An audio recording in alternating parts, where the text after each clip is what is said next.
This is the EGC 20k Age of Empires 4 tournament. The quarterfinals are on, the last 8 generals are battling it out, and a war rages on.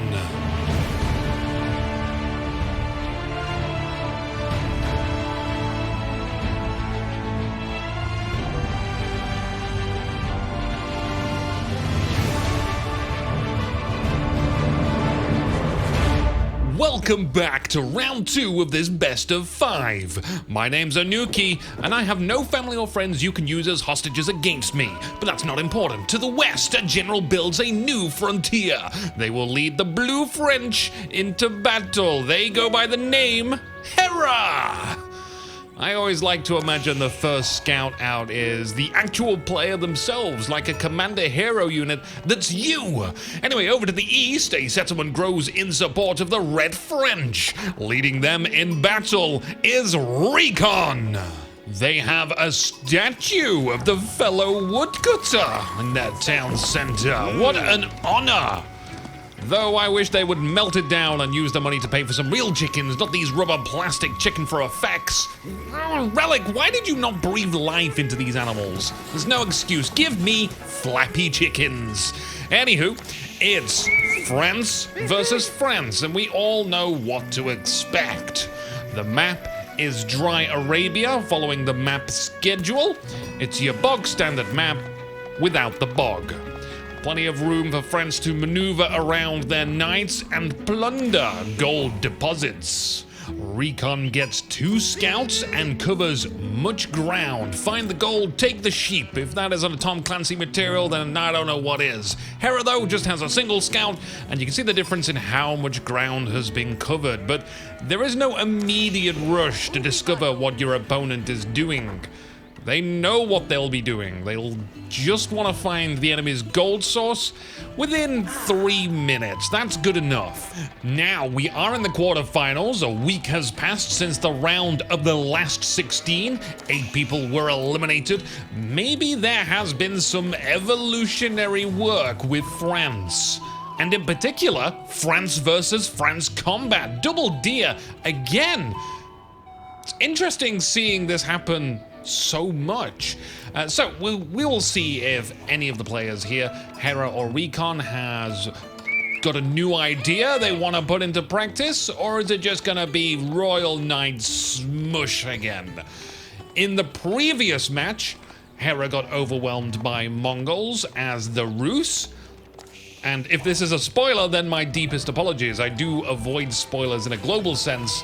However, some things are unavoidable. You can watch any of the round 16 matchups in any order, and you can watch any of the quarterfinals rounds in any order. But you should watch round 16 before the quarterfinals for hopefully obvious reasons.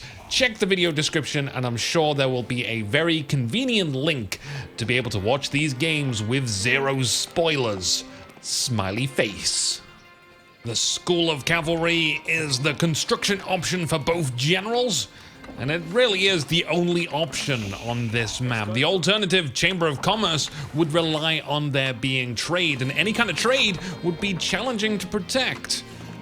You know your opponent will be focusing on obtaining cavalry, and there's just no way of stopping such a lengthy trade route that would be beneficial. The alternative is to have a short trade route, in which case you're better off getting just an additional town center and trying to create an internal economy with your own villagers.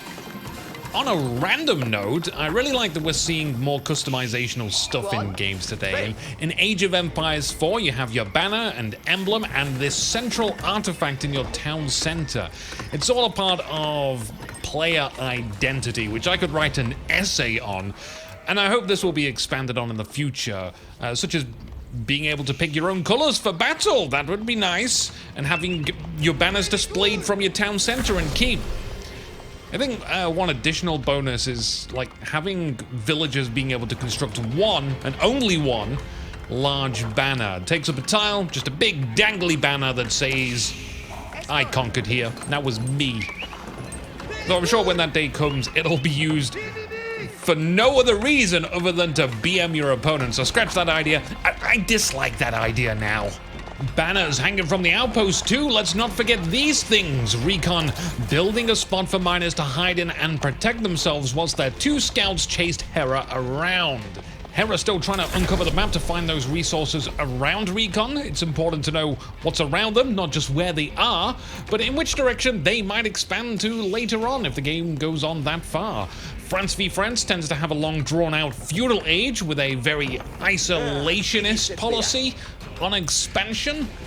Nobody wants to overextend and create a larger diameter for knights to approach from out of the fog of war and claim the villagers' lives. Of course, having outposts would help protect them from the dangers that lurk in the fog of war by reducing how much fog there is. Plain and simple.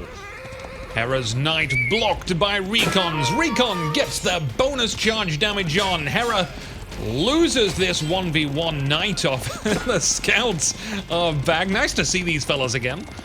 The scout draws all of the aggro as the blue knight foots it back to base. Maybe they'll be allowed to rest at a tavern and wait for the chivalry upgrade to heal them before being sent out on yet another mission for the kingdom. As usual, to fuel these knights, a large focus on food and gold is involved. This is a part of why the feudal age is so extended in France versus France. It just drains the 2 resources you need to age up. And if you will allow me to express my own personal feelings towards this situation, I feel like with a bit of a shift to wood, you could find enough spearmen in your heart to defend with. I mean, like I mentioned with being isolationist, the smaller you build your settlement, the easier it is to defend with spears. But you can also do a bit of walling. You don't need to wall all the way around. Just a bit of walling to make only a few entrances, or just cut off the area which is cheapest to cut off and you don't really want to have to put your mind to focusing on. With that and some outposts, you got everything you need. Wall spearmen, you can defend from much cheaper, and it's all about efficiency. And then when you're in the castle age, there's more counters readily available to you that work against knights. Hera, the aggressor, attacks. Look at these villagers, they don't flinch. They are tough cookies born in war. It takes one of the villagers to die for Hera to be taken seriously. Much tiny itsy bitsy micro knights receiving orders to go all over the place. Hera distracts 3 knights and then rushes the other 2 back to the villagers. Great deceptive tactics thwarted by the presence of a recently trained knight. Small gain, but small gains is all you're going to accomplish with so few knights. Recon delivering deer again, showing a preference for survival instincts and professional scouts, upping that gathering rate and securing a safer source of food. Hera, bit more of a risk taker, will build a mill on the deer. They are thinking, hey, I'm the one that's attacking, Recon is the one that's defending, so long as I keep attacking, I won't need to defend. It's sort of true. Over time, that statement becomes less true as the probability of assembling a small group of knights whilst withholding the rest for defense increases. We got another outpost out for the berry pickers for Recon settlement. They're going to have great vision to the north and south, so Hera will need to be more creative in the ways that they approach their attacks. Hera's got a balance on food and gold, 11-11, whereas Recon is a bit heavier on the food. I guess they have plumper knights. They send a couple taking an extremely direct route. Of course they meet resistance along the way. The path less traveled is the safer path. That's what Grandma used to say, and she's been kidnapped many times, so she's got the experience to back that one up. Hera launching another attack, most likely in the same place, just at a different time. They are following a schedule. Recon's knights positioned in the middle between the gold and the berries, trying to get that optimal response time depending on where the attack goes. Recon's only designated 5 berry pickers so they can all get inside the tower when an attack comes. The same doesn't hold true for the gold miners though, there's 7 on gold. So Recon's pretty happy that the lowly peasant berry pickers are picked on very much. Hera's divided their royal knights, and this is where it gets slightly more interesting. The two blue knights to the south get engaged upon. It's just a ruse, though, as two more knights head for the gold miners to the north. A villager has been slain. You see, these two don't have a special level 2 access card for the tower, so Hera's knights gets more hits on them and a second kill. Again, it might just seem like a small bit, but it's all adding up. It only takes a few knights for a number advantage to snowball this thing, at least when you are playing the exact same strategy. Just think how many spearmen could be made in 10 minutes. You could probably station enough spearmen on both this gold and the berries alone just to thwart off any full-scale major attack that Hera would bring. Gotta be careful here too, because we have some idle villagers. They don't list as idle because they are queued to gather food, but you can only fit 8 villagers around post-sentient meat. These villagers are basically dead. It's about time we got some farms up, as food is looking scarce. That could pose some troubles for Recon, as wood is rather low. More knights on their way. Hera's 2 knights kiting them far, far away to allow their northern strike to hopefully be more successful. They do outnumber Recon's defensive force. Well played to Hera again. If I had some stickers that said tactical mastermind on them, Hera would have 2 right now. In fact, I'm probably going to name my next rogue in Pillars of Eternity or that new Pathfinder game Hera, because they are so crafty and deceptive in this match. Hera does pull their forces back to their settlement, as Recon finally moves out with a sizable force. And they know where to look for the gold miners. And Hera knows where their gold miners are too, so it's basically a stalemate. Recon won't want to get into touchy-feely range of Hera's knights. Recon does at least pose enough of a threat that the miners will cower. In come the Hera's knights charging. They do have more movement speed when they're charging. Fortunately, though, these stealth forests break up the charge, so they'll successfully disengage. Hera again with an attack on the berries. Absolutely relentless. Recon will be wise to do some reconnaissance, because if we look here at the vision they have and see what is known to them, they haven't updated what's going on over at Hera's settlement for quite some time now.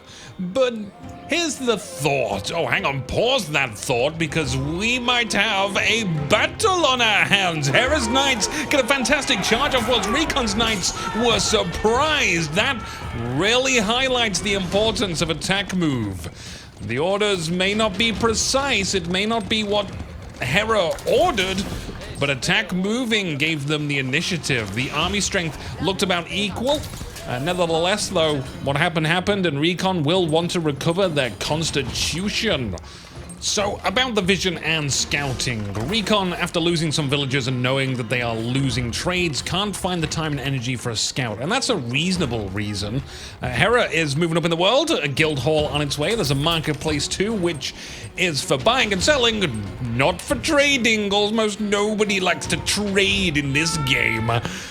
Honestly, though, when you're ahead like this, or at least feeling ahead, and your opponent isn't exploring all too much, getting a big trade route from the west corner to the south, you don't need a ton of traders, just 1 or 2 is a delicious holiday bonus. Ooh, a stealth forest surprise engagement. Hera surprises the 3 knights, but then Recon's knights run it in there. It's messy, it's heavy, but only a single loss for Hera. They realized it wasn't the starting positions they wanted and called the retreat. Recon microed the 3 knights well, avoiding a casualty. The stakes are getting higher, and Recon is getting braver. They are more frequently moving out in force on their way again. As the game goes on, there are more villagers to kill too, but not too many on display from this frontal approach. Hera sees it coming from miles away, retreats the villagers. Recon's going to try torching the stables, but this is going to cause a problem for their charge. Hera will be the one to get charge damage off, and that puts them at a decent advantage. They're also fighting them in a choke. That matters slightly because there are arrows from the town center firing. It's small damage, but it's just another factor in predicting the outcome. A few red knights are rallied to join the ongoing battle. Even so, their numbers are low. Look at the incredible difference. As the red knights run away, that is why bonus charge damage is important. This is why you sometimes see generals charging their royal knights and attacking for 3 seconds before pulling away. Hit and run tactics. They are just fully utilizing that mechanic like a true tactician. There was one more element that I neglected to mention, a big one in fact. Hera's knights were upgraded during that fight. The Mages Guild conjuring new weapons and armor onto their bodies and into their hands during the midst of battle. Recon, now in a difficult situation. They're back on defense, they're a whole age behind and very low on resources. They lost a lot, took a little. Hera returns to attacking multiple locations to disrupt resource acquisition.